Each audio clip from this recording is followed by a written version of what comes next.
बहुत समय पहले की बात है। रतनपुर नाम के एक छोटे से गांव में विक्रम नाम का एक अत्यंत निर्धन व्यक्ति रहता था। उसकी दरिद्रता का आलम यह था कि कई बार उसे 2 वक्त की रोटी भी नसीब नहीं होती थी। वो फटे हाल कपड़ों में गांव की गलियों में भीख मांगकर अपना गुजारा करता था। शुरू में तो गांव वालों ने मदद की, पर बाद में सब उसे आलसी समझकर दुत्कारने लगे। हार मानकर विक्रम ने गांव के बाहर कूड़े के ढेर में खाने की चीजें ढूंढना शुरू कर दिया। एक दिन कूड़े में हाथ मारते समय उसे मिट्टी में सना एक पुराना तांबे का सिक्का मिला। विक्रम की आंखों में चमक आ गई। उसने उस सिक्के को सहेज कर रख लिया। अगली सुबह विक्रम ने देखा कि एक राहगीर अपनी टोकरी में सुंदर पक्षी लेकर जा रहा है। विक्रम ने कौतूहलवश पूछा कि टोकरी में क्या है। राहगीर ने बताया कि वह दुर्लभ नीलपंखी मोर बेचने जा रहा है। वहीं पास में खड़े 2 धनी व्यापारी, सेठ धनीराम और सेठ करोड़ीमल, विक्रम की फटेहाली देखकर उसका उपहास करने लगे। विक्रम ने उनकी बातों पर ध्यान नहीं दिया और अपना वो तांबे का सिक्का राहगीर को देकर एक छोटा सा मोर का बच्चा खरीद लिया। राहगीर ने मुस्कुराते हुए वो बच्चा विक्रम को थमा दिया और उसका नाम स्वर्णपंख रखा। विक्रम उस नन्हे मोर को अपनी झोपड़ी में ले आया। वह खुद आधा पेट सोता, पर स्वर्णपंख को कूड़े से मिले दाने जरूर खिलाता। एक रात अचानक एक चमत्कार हुआ। वह मोर मनुष्य की आवाज में बोलने लगा। स्वर्णपंख ने कहा, तारांकन स्वामी, आप मेरी चिंता न करें, मैं आपकी गरीबी दूर कर दूंगा, बस मुझे दिन में स्वतंत्र रूप से जंगल जाने की अनुमति दें।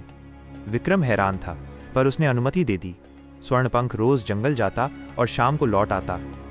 एक दिन जंगल की गहराइयों में स्वर्णपंख को एक प्राचीन वृक्ष के नीचे एक दिव्य नीलमणि मिली।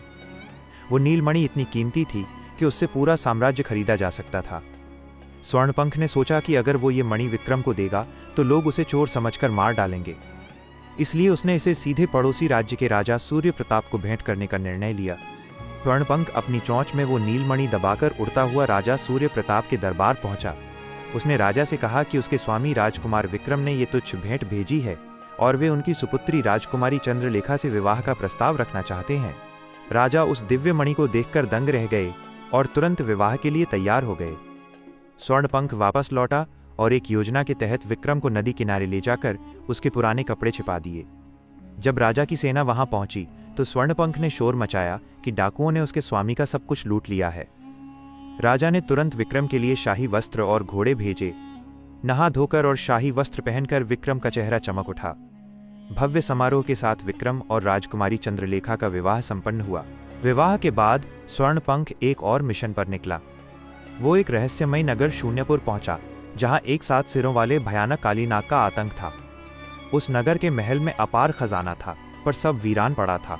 वहां उसे एक बूढ़ी अम्मा मिली, जिसने उसे नाग के बारे में बताया।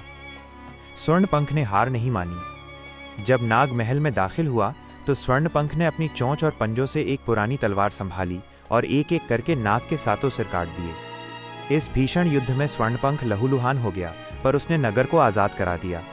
अब वो विशाल महल और खजाना विक्रम का था। विक्रम अब एक विशाल साम्राज्य का स्वामी बन चुका था, लेकिन सत्ता और वैभव के मद में वो ये भूल गया कि उसे यहाँ तक किसने पहुंचाया। वो दिन भर विलासिता में डूबा रहता। एक दिन स्वर्णपंख बहुत बीमार पड़ गया। जब बूढ़ी अम्मा ने विक्रम को ये सूचना दी तो विक्रम ने बड़ी बेरुखी से कहा, वह पक्षी ही तो है, उसे घोड़ों वाला सड़ा हुआ दाना डाल दो। राजकुमारी ने विक्रम को बहुत समझाया कि स्वर्णपंख की वजह से ही आज वे राजा हैं, पर विक्रम अहंकार में अंधा हो चुका था। उसने कहा, मैंने उसे कौड़ियों में खरीदा था, वो मेरा दास है। स्वर्णपंख ने यह अपमान सुन लिया। उसका हृदय टूट गया। उसने अंतिम बार विक्रम को अपनी गलती सुधारने का मौका दिया, पर विक्रम ने उसे दुत्कारते हुए कुएं में फेंकने का आदेश दे दिया। वफादार स्वर्णपंख ने प्राण त्याग दिए। स्वर्णपंख की मृत्यु के साथ ही विक्रम का भाग्य भी समाप्त हो गया। उसी रात एक भयंकर आंधी आई। जब अगले दिन विक्रम की आंख खुली तो उसने खुद को उसी पुराने कूड़े के ढेर पर पाया। उसके शाही वस्त्र फटे हुए चिथड़ों में बदल चुके थे और राजकुमारी व महल गायब थे। वो फिर से वही भिखारी बन चुका था। वह अभागा व्यक्ति फिर उसी तरह दिन रात कूड़े के ढेर के पास दाने बीनता रहा। समय बीतता गया और एक दिन भूख, कमजोरी और पश्चाताप के बोझ तले दबकर वहीं उसकी मृत्यु हो गई।